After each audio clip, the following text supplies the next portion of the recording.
A couple of days after that, my folders arrived, and it was just nothing more than a standard attempt to intimidate me and let me know that they were going to try to make public what was in my confessional folders. Well, I would willingly let any one of you read them now, because there isn't anything that anybody's going to do to me anyway.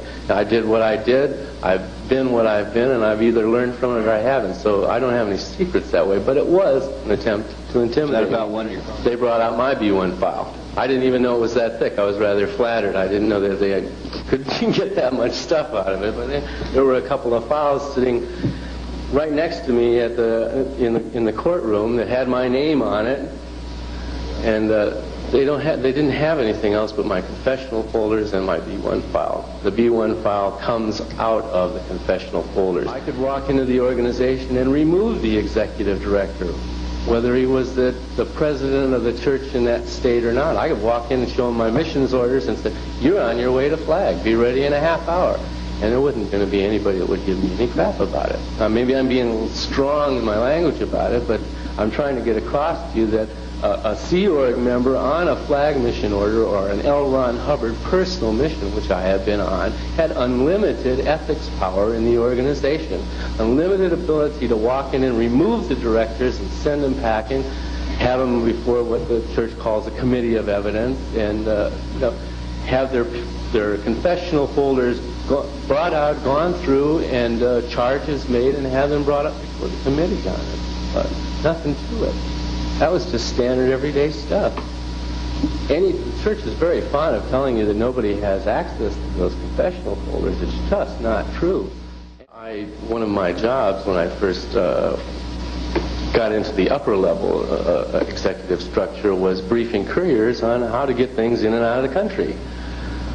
I probably have 100 briefing tapes of people, couriers, that I briefed on how to get through the various immigration, customs officials, postal officials, attempts, to get things out of the country. I have been personally involved with people who have brought money in and out of the United States.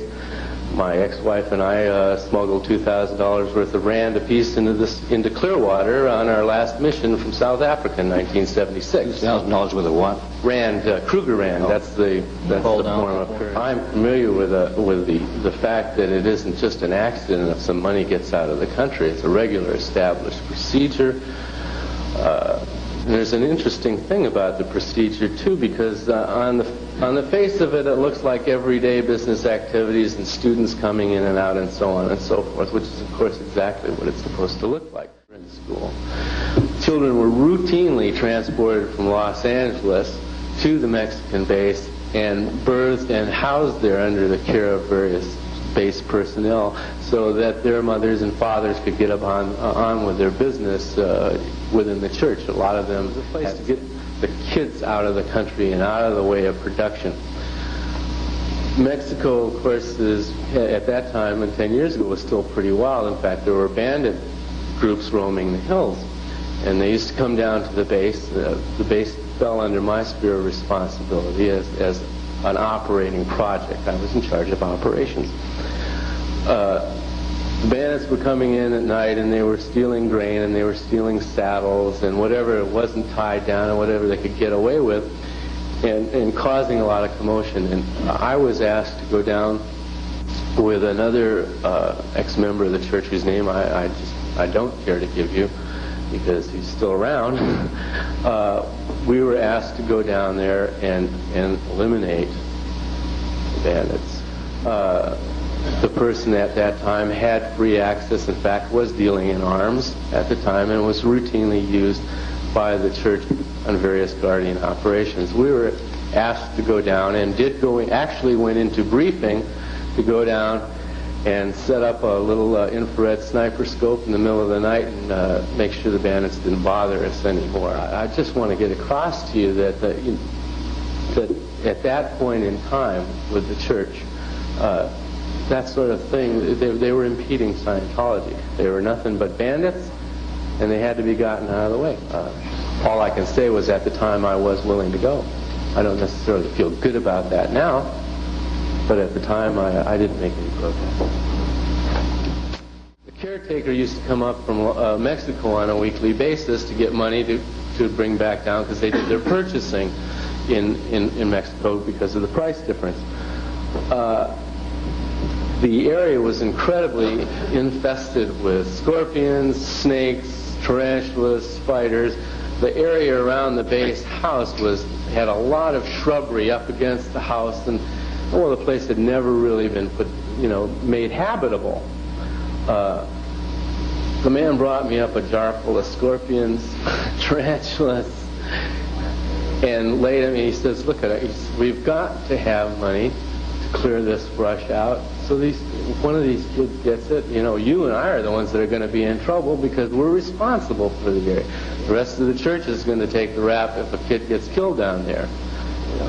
So I took the jar and I brought it into the woman. I plopped it down on her desk, and I said, "Here they are. What I've told you is true, and I'm laying it on you. I'm not going to be responsible anymore for the care of those children if you are going to deny me the funds to get the tools necessary to clean around the house and take all of the brush and stuff away and make it safe for them."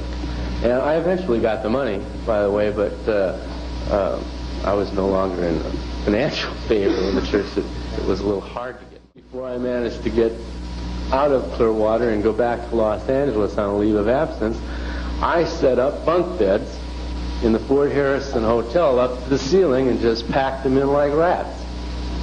You mean people? People.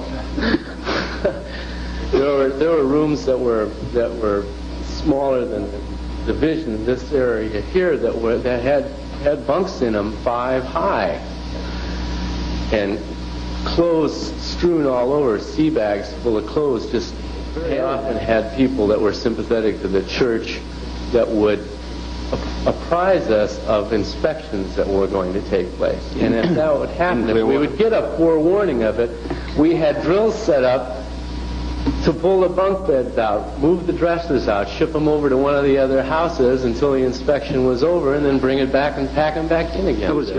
So if for instance, security here in Fort Harrison was apprised that there was going to be an inspection, there'd be more guardian's office personnel running around than you could think of, making sure that everybody got all the evidence out of sight. It would be swept clean before anybody got there. And then a couple of guardian's office staff member would be put on the inspector to feed them false data, maybe give them reports of their own about conditions, and just generally distract them from carrying out their duties. And this is not something that is just once in a while. What was really funny was the living conditions was too crowded for even the Japanese. They're small people. Why Clearwater? And why the United Churches of Florida?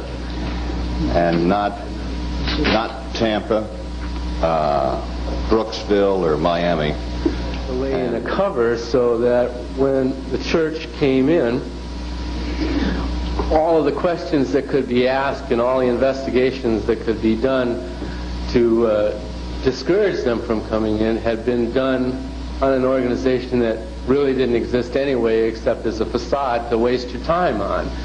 By the time you finished running around trying to sort all that stuff in, we were already here, if I remember correctly. And the idea was to get Ron out here in the community as a religious leader. In fact, I believe he did a couple of radio shows with some local Baptist ministers when they first came in here. And that the whole idea was, of course, to use the opinion leader policy of the church, which is to get a trained Scientologist alongside of someone who's not necessarily the governmental head of an agent, but who he listens to. Who do you go to when you need advice? As a counselor, you have people that you respect their advice. Well, it's a little too obvious to put a trained Scientologist in the mayor's office. But if you can find somebody that the mayor talks to and get a trained Scientologist next to him, boy, you're in good shape. You can just feed anything you want to along that line, and I assure you that's done every day. People, was Tampa too big, or was, say, Brooksville too small?